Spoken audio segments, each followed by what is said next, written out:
তোমাকে সত্য কথা বলছি, কারণ তুমি আমার অতি প্রিয়। আমাদের দৈনন্দিন আমরাও ভগবানের প্রিয়, কেউ ভগবানের অপ্রিয় নেই, আমরা তার সন্তান। কিন্তু আমরা তাকে একবার ডাক, সমস্ত মন দিয়ে, সমস্ত প্রাণ দিয়ে, সব কিছু দিয়ে। এটাই ভগবান শেখাচ্ছেন। যা করছো, যা কিছু করছো, ভালো মানুষকে ভালো জিনিসটা দিলে খুশি হয়, খারাপটা দিলে নেবে না। ভগবান বলছেন, সেটা বলছেন যত করো, যা করছো ভালো মন্দের বিচার নেই, সব আমাকে দাও, আমি নেব। এই যে কথা, এই কথা ভগবান বলেছেন। একমাত্র ভগবানই এই কথা বলতে পারেন, আর কেউ পারেন না। এই গীতা, এই তার বাণী আমাদের শিক্ষা দেয়। সেই গীতার এই বাণী আমাদের জীবনের আলোকবর্তিকা, দিশারি।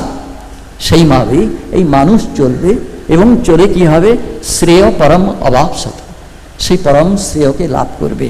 আসুন আমরা ভগবান শ্রী রামকৃষ্ণকে প্রার্থনা করি, যাতে আমরা তাঁর বাণীর অনুসারে